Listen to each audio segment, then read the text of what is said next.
thing you've been working on. Go on. The cellular serum. You've been successful with it. You must be out of your mind. I'm desperate, yes, but I'm not out of my mind. You've made animals younger. I've seen them myself. You inject them with your fluid, and they're young again. Animals, yes. Guinea pigs, white mice, hamsters. I've been able to rejuvenate glands, organs, sometimes a complete cellular structure. But we haven't scratched the surface, Harmon. We're stumbling around in the dark. I want you to inject me.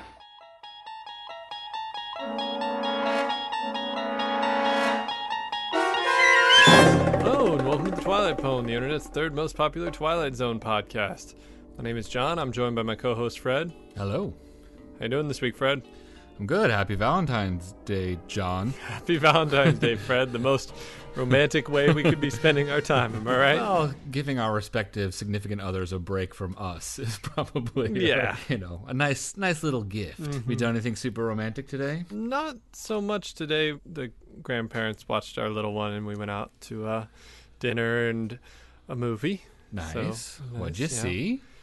Well, we timed things a little oddly with screenings and being able to get a reservation, so we got to the movie theater about an hour early.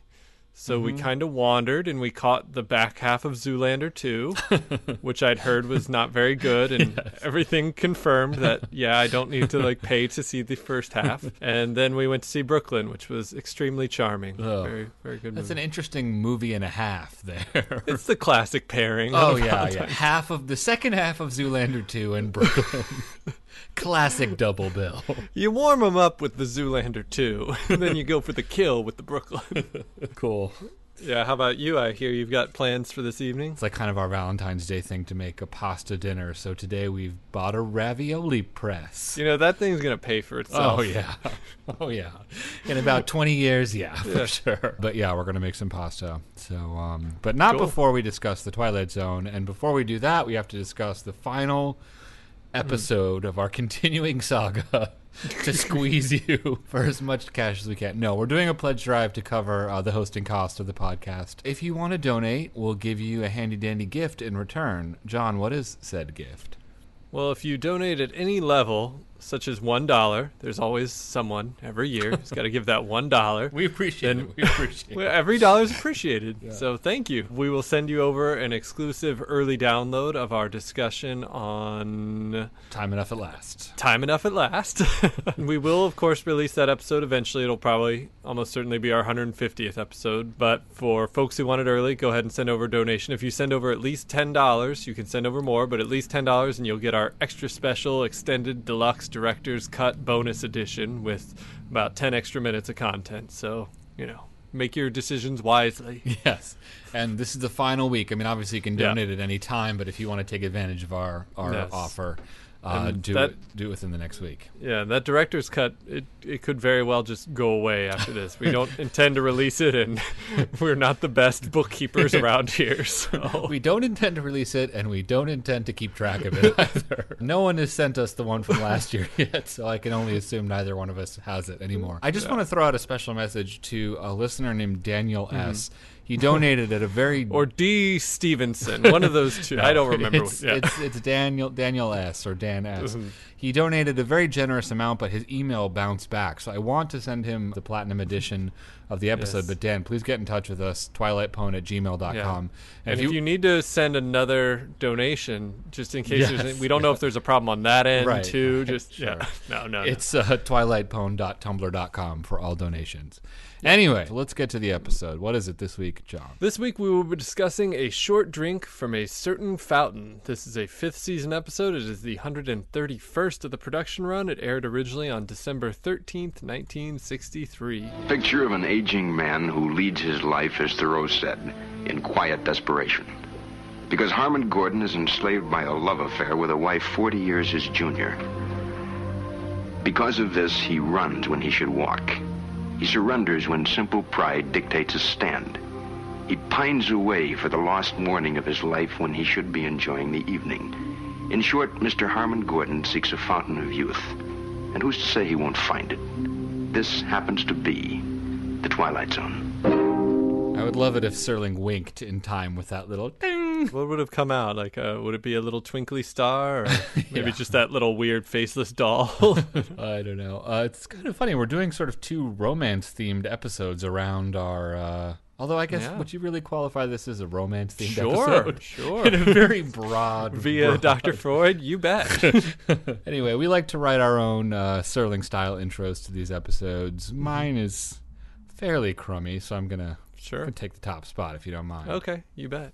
It is often said that love is a two-way street, but Mr. Harmon Gordon must have offended a city planner in another life, for the love in his marriage goes in only one direction, towards his wife Flora, a capricious coquette remarkably callous to both Harmon's age and the tragic accident that saw stage makeup superglued to his face during a production of You Can't Take It With You. Despite it all, Harmon is determined to please her, even if it means a dangerous quest for a modern-day fountain of youth. For like Ponce de Leon, he wants to get it on. Another wonderful story adapted from a Playboy cartoon into an episode of The Twilight Zone. Oh, Fred, you sell yourself short. I was frantically hammering away at that. I did have a problem with Skype too, but that was just the cherry on top that led to the delay in our recording session. Anyway, what you got? Stuff. Slideshow photo of an elderly man. One Harmon Gordon. An aging elderly man who has been alive for so many years that he now finds himself being in the state of old. And like all wealthy old men, he finds himself married to a young, heartless, hateful blonde woman. And so he must constantly run when he'd prefer to stroll. He must Dougie when he would rather Charleston.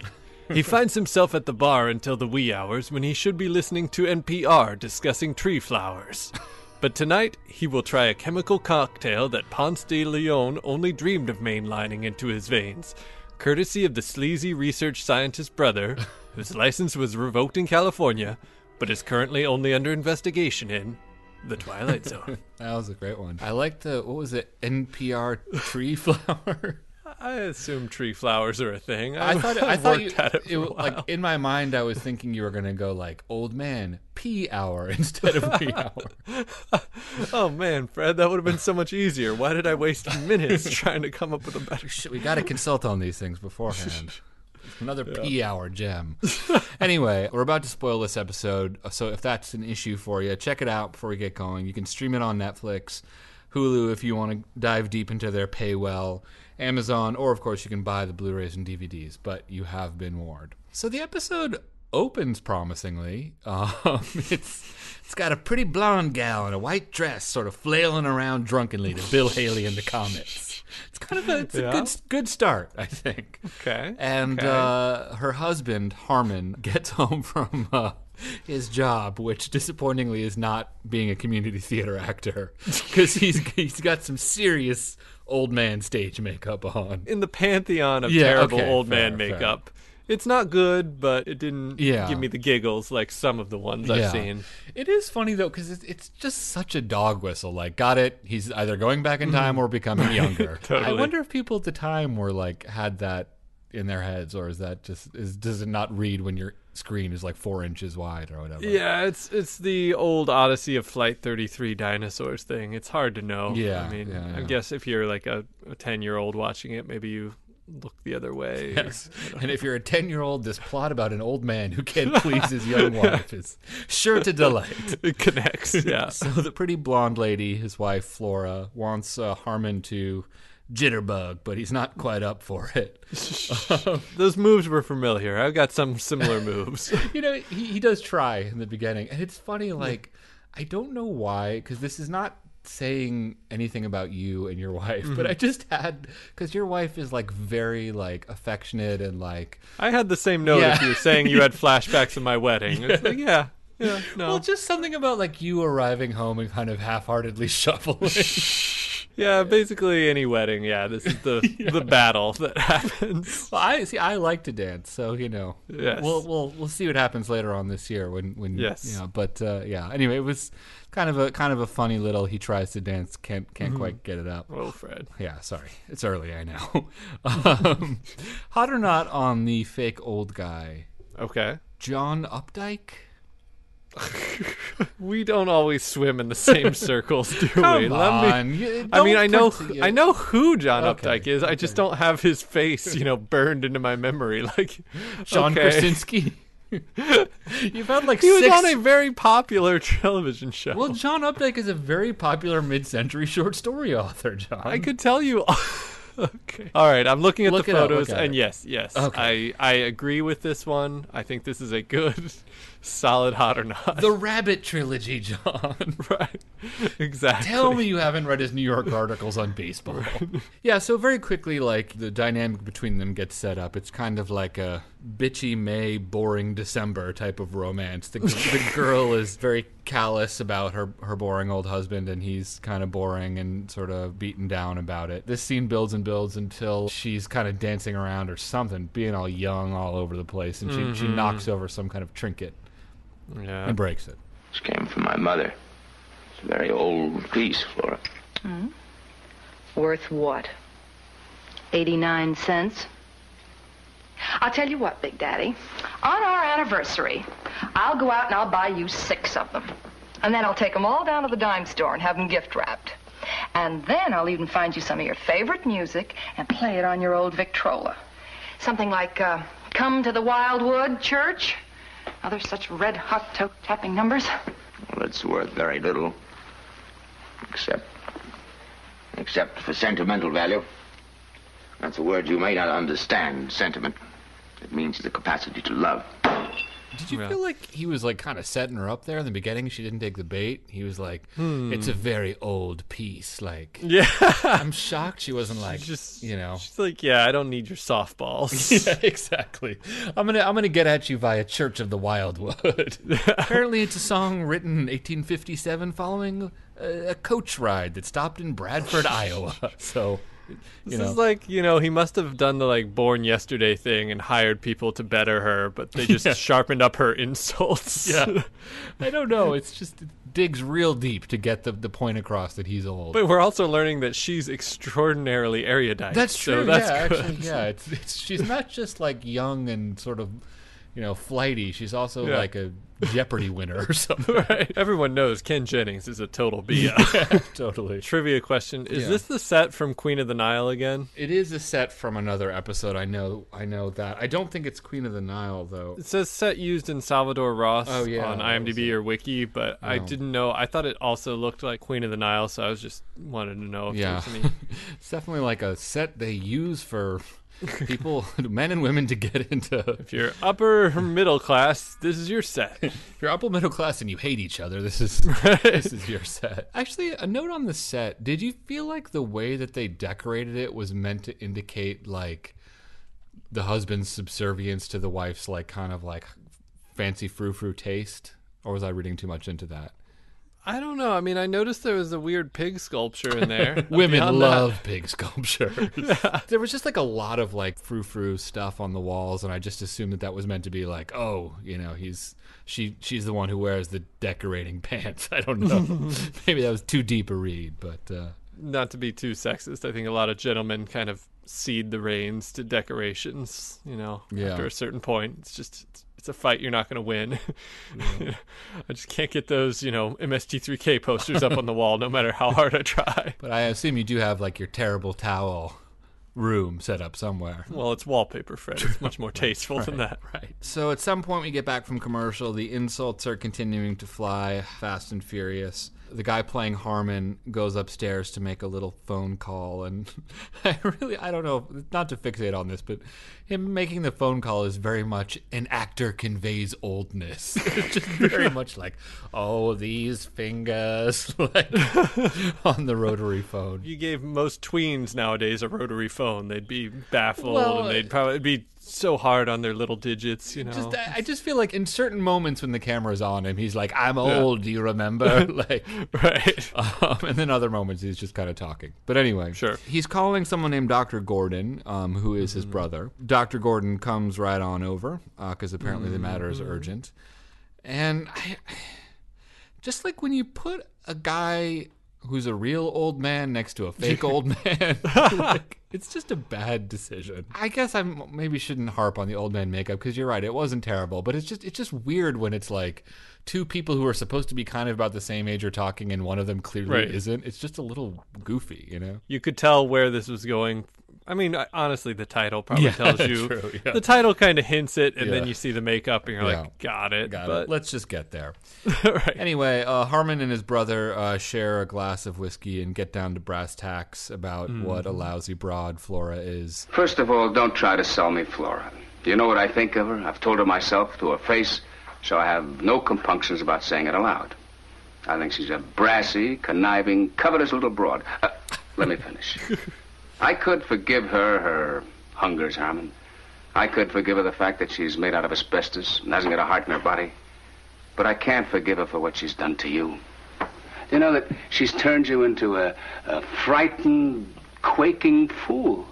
You dote on her, you give in to her, and you run after her like a poodle. But it seems that Harmon's brother is not just a misogynist and a doctor, but he's also a mad scientist who just happens to be working on a serum that reverses age, and Harmon wants a little taste, as risky as it is. Dr. Gordon Raymond, his brother, says, hell no, but Harmon gets really melodramatic. Like it really does read kind of like he puts on some melodramatic music, because the cue comes in like right as he's walking out onto the balcony. You're a bright, charming, wealthy, discerning guy. You've been hammered out of shape by a flashy little piece of baggage that isn't fit to wait on your table. Whatever she is or whatever she isn't, she is the only thing on God's earth that I care about. Raymond, I beg you, give me a chance. Give me a chance to save myself. And if I don't? We'll see who reaches the sidewalk first. The man in the elevator or the free-falling body. Nice. The doctor diagnoses the correct solution is to inject him with the experimental serum, not to get him counseling. Yeah. I also just love how, like, the doctor is like a film noir doctor. Right. She's a bright, flashy piece of baggage that isn't fit to wait on your table. It's like, thanks, Sam Spade. Jesus. There were some interesting uses of like extreme close-ups in discussing with his brother. I don't know. There were just some. Yeah. There were some choices here that were slightly different. Yeah, I won't say if they're good or bad. There were choices. It's different. Choices were made. But yeah, Dr. Ray is essentially blackmailed by the threat of his brother's suicide, so he gives Harmon a shot of the juice and tells him to get a good night's rest. And then we cut away from commercial and then come back, and it's the next morning, and Flora, sort of dressed in her, like, Agnes DeMille pajamas, answers the door to let in Dr. Raymond. And this episode is like, 50% just people insulting each other. We get some more, banter between Flora and Ray. And eventually Harmon comes in, and he looks like a year younger. It is pretty. It's very true. You see what they're going for, and it ramps up a bit. But at the beginning, it's just kind of like he took off a little bit of the stage makeup. It's much more about his confidence. It's like a guy who dyed his hair. It doesn't look that much different. He suddenly has this like Hugh Hefner vibe with his little smoking jacket. He just is suddenly carrying himself like he's younger, even though physically he looks, looks like he got a good night's sleep or something. Yeah, exactly, yeah. Like a Just for Men commercial. Right. What's that? Totally. What's that? Is that what this stuff is? I think that is, yeah. Yeah. If anything, Flora's happy, so that's good. Harmon, what have you done to yours? Are you wearing makeup or something? Makeup? No makeup, just a good night's sleep. What? You look so different. Oh, do I? Yes, you look wonderful. You look so young. What's happened to you? Yeah. Just funny when the actor is wearing old man makeup and he's like, no, I'm not wearing any makeup. I mean, aside from this old man makeup. But yeah, I don't know. At this point, I was just thinking it'd be great if the twist was just he dumps her for a younger woman. Not very Twilight Zone-y, but very real. And so he went to Hooters in the Twilight Zone. Oh, I did make the note. Oh, man, now he looks 45. How sexy. Yeah. Well, I mean, again, it's the confidence thing, John. Yeah. This is Hitch. Yeah. This is where they get the idea for Hitch. He's more confident, and he's talking about, like, we're going to go on a cruise, baby. we're gonna play some serious Lido. Right. He's not thinking like an old man anymore. He wants to go on a cruise. Yeah, exactly. All you can eat buffets and Perry Como on the Lido deck, honey. Anyway, Ray is sort of skeptical of this whole thing while Flora is totally buying into it because Harmon is getting younger by the second. In the next shot, he's like 35 or so. Flora is sort of delighted but confused. So suddenly this aging thing starts to be a little painful, and he sort of stumbles into the bedroom. And then we get a passage of time cut. Dr. Raymond comes out of the bedroom to deliver the prognosis to Flora. Mm-hmm. Apparently there's some good news and some bad news. Yeah, the show has a very, buckle up. There's one hell of a twist coming. Yeah. Are you ready for it, Flora? It's right in there. I don't know if you're ready. It's a big man. So, the good news is that Harmon is still alive and he's younger, but he's just a little boy. Mm-hmm. And Dr. Raymond has a very smug proposition for Flora. Flora, ground rules change now. Now you stay in your own yard. The world doesn't begin and end with Flora anymore. It isn't just Flora's wishes and Flora's temperament and Flora's capacity for anger. Now it's something else. It's very different. You have a responsibility now, and you're going to honor it. You're going to take care of Harmon. He's going to need you. This is maybe getting into the weeds more than this episode deserves, but do you think the legality of that would really hold up? He's not her child, exactly. Let's save it for general discussion, because I think this is a topic that's really, there's a lot of directions to go with. I mean, that's basically the end of the episode. I mean, at this point, Flora's just like, no. Yeah, then, I do think it was... Yeah, all right, let's just get Sterling's clothes and we'll start talking. It happens to be a fact. As one gets older, one does get wiser. If you don't believe it, ask Flora. Ask her any day of the ensuing weeks of her life, as she takes notes during the coming years, and realizes that the worm has turned. Youth has taken over. It's simply the way the calendar crumples in the Twilight Zone. Yeah, thanks. Calendar crumbles. Couldn't have put that one through the machine once more, could you?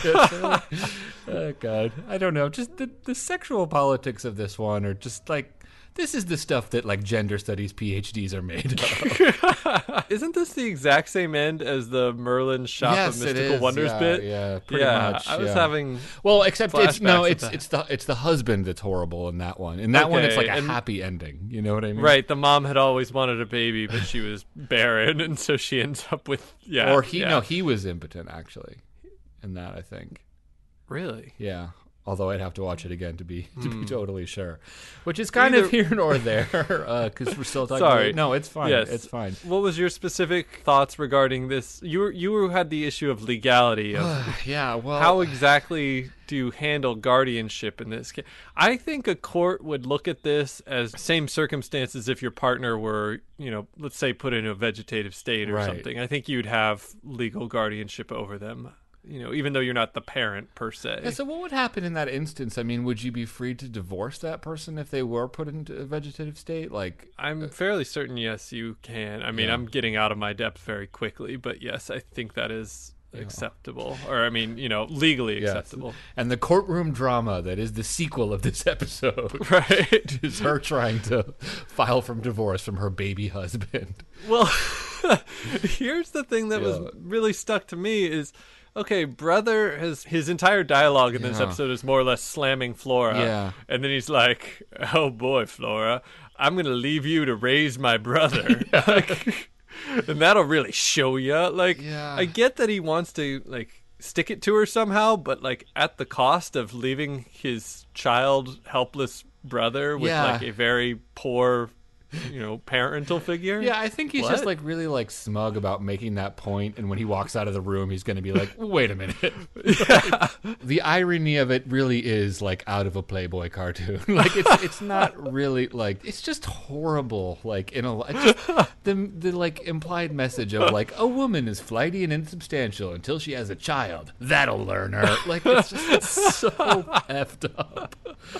It's I don't know. It's funny when you dare say that Merlin's Shop of Mystical Wonders handled this in a little bit more nuanced way. Yes, that's an episode of Mystery Science Theater 3000. Yeah, check it out if you have a chance. Yeah. But it's a horrible, horrible piece of filmmaking with a stupid, ridiculous ending. But then when you line it up, it's a very similar ending to this. But it's like, well, the pieces kind of click together a little better in that. It's also less offensive, I think. Right. Doesn't it also not really line up all that well? The classic TZ twist is kind of to give an ironic comeuppance to someone. And, she thinks he's a drag because he's old. And then they made him a baby and he's a drag. Like, I kind of get it. But I think we've talked about it. It's just like in a Playboy cartoon. Or like in theory it kind of lines up. But in practice it's like she didn't really get what she wanted in any way. Like, you just swung the pendulum one way or another. Yeah. But it's just like she didn't get what she wanted, Yeah, it's like, all she It's wanted like was just chocolate, and she got a pineapple. Like, okay, like, you know what I mean? Like, it's odd. What do you think about how they portrayed like his obsession with Flora? I think they did like a really bad job of that, because it's like you're supposed to believe that he would rather like he's going to commit suicide if he doesn't get this like experimental like injection to make him younger again to please a wife who. Mostly he seems to insult in the episode. Like, he doesn't really seem to be like a helpless, like, lovelorn fool. I thought that was kind of bungled. I want to say he's not a three-dimensional character, but he's barely two-dimensional in as much as, like, it's not clear why he's stuck with her at all other than love. Yeah. We don't even get, like, a picture of him looking at them, like, when they were younger or something. Like, something of, like, oh, well, there was a good time, but now it's just kind of like... She's bad. Here she is being horrible, but I love her so much I can't, change anything. Yeah, I mean, I think like the way that this kind of relationship is like generally depicted in popular media and probably to some degree in real life, the way it holds true is that it's like both people get into the relationship probably for the wrong reasons, and they both end up resenting each other. Like the older man resents the younger woman because. They don't have anything in common, and the younger woman, for the same reason. But here it's like there's like this great love that like is, makes him want to do whatever he can to please her. But it's like you just don't get any inkling of that whatsoever. So the episode just feels emotionally really flat, or not flat, but just like wrong or weird or off. Yeah. Not to in any way suggest that this episode moves along at a good clip or anything, but it just felt really, really insubstantial. Like, it surprises me that it's a half hour long because it feels like there's only like 3 scenes. Yeah, hardly. It was kind of funny when we got to the end of the plot segment. I'm like, is that really it? Like, we just play some more clips to stretch it out? Like, I don't know. The couple fights. The brother comes over. He's like, give me the drug. He gives him the drug. Yep. He's okay for a few minutes, and then he turns into a kid. And it's like, how did that take 25 minutes? Like, it's just, I don't know. I really just don't want to suggest that it like is a plus of this episode. No, it flies by. I mean, it's like Gossamer. Beautiful Gossamer. The title to me is just the most Serling-y thing potentially we've come across. I mean, I understand like what the reason why it's written out that way, but just a short drink from a certain fountain. It's just like, how many more words can we get in there? Did you notice? And it happens, I think, sometime right around when he's taken the serum and he's. Maybe when she's gone into the room or something and looked, there's a shot of Flora slowly closing a door with her face sticking out. It reminded me of... Were you having Caesar and me flashbacks? Oh, yeah, for sure. That's going on the Tumblr. Cool. What we doing next? Bios and trivia. Bios and trivia. Bios and trivia.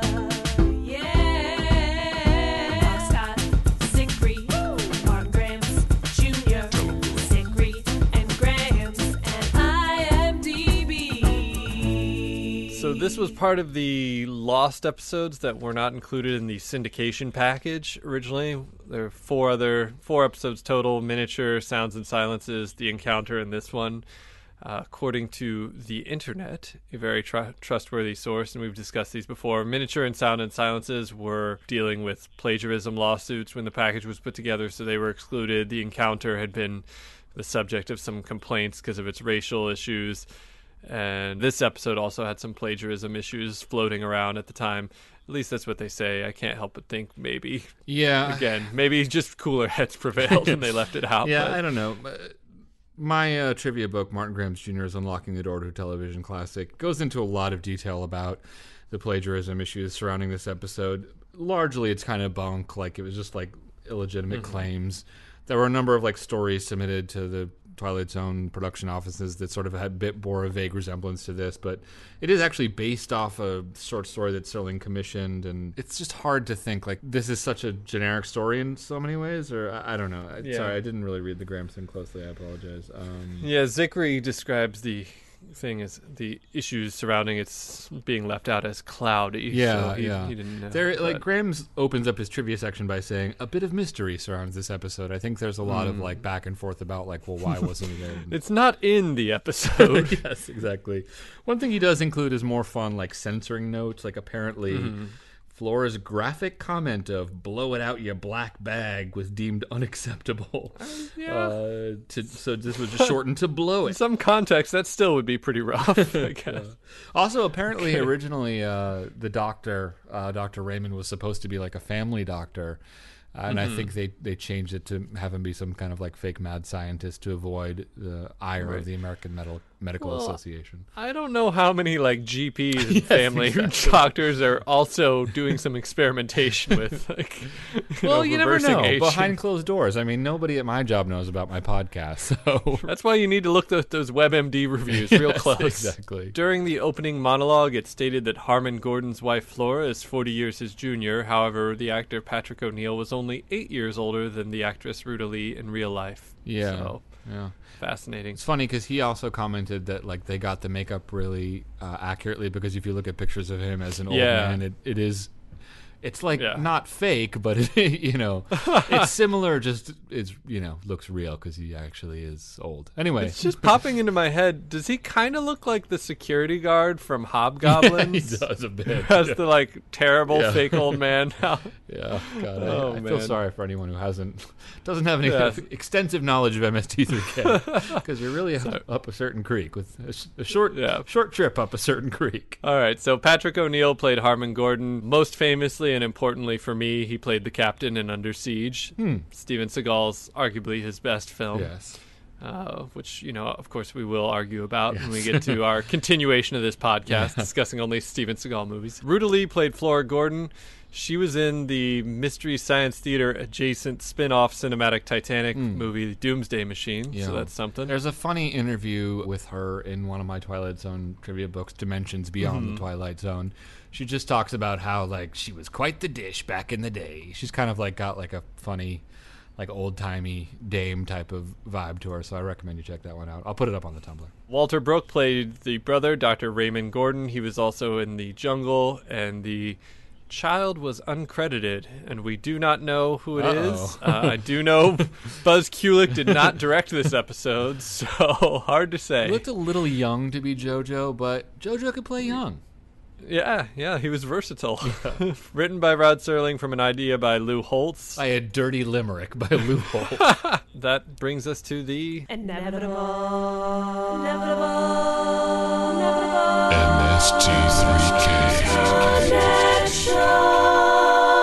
Normally this would be the first reference to Mystery Science Theater 3000 on the podcast, but we can't seem to shut up about it today. It's a show where robots and people in space make fun of old movies, and we like to find connections between it and the Twilight Zone. What do we have this week, John? I mean, we have the big one, his brother, but we've already gone over that. What's the big one? Oh, just like the plot? No, well, the guy who plays Dr. Raymond was in San Francisco International. Right. Since I try not to reuse one, so we discussed that in the when we discussed The Jungle, yes. So this episode was directed by Bernard Gerard. This is the only Twilight Zone episode he directed. A little unusual.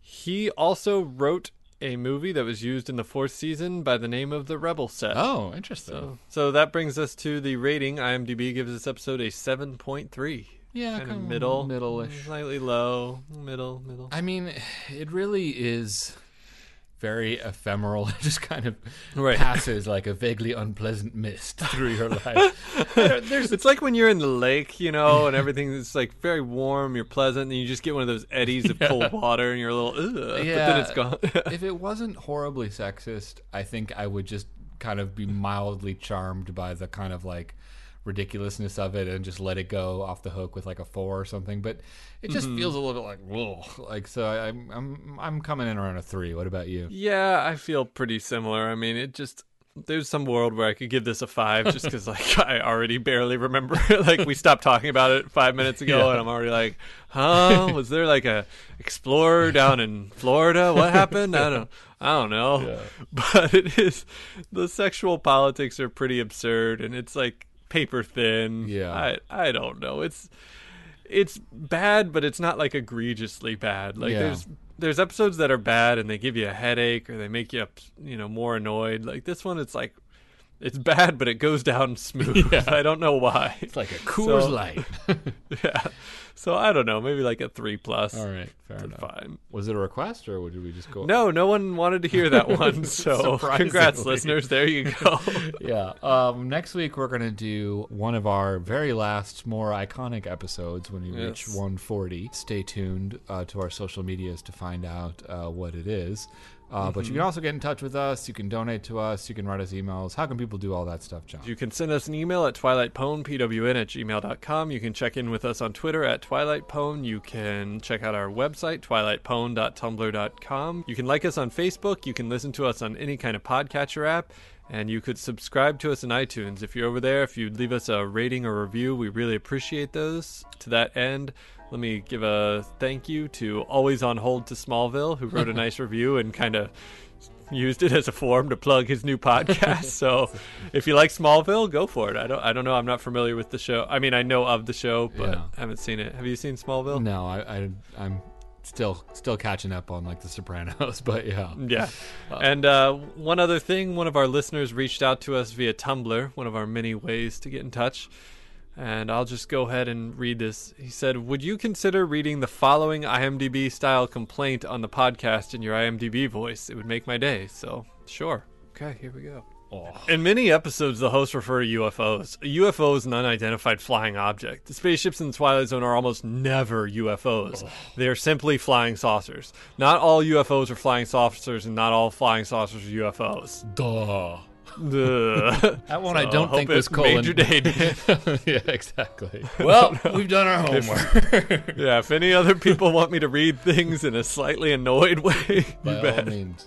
So for the outro, do we have time for this, or do we have time for? Gosh, this is like this is gonna be our shortest episode ever.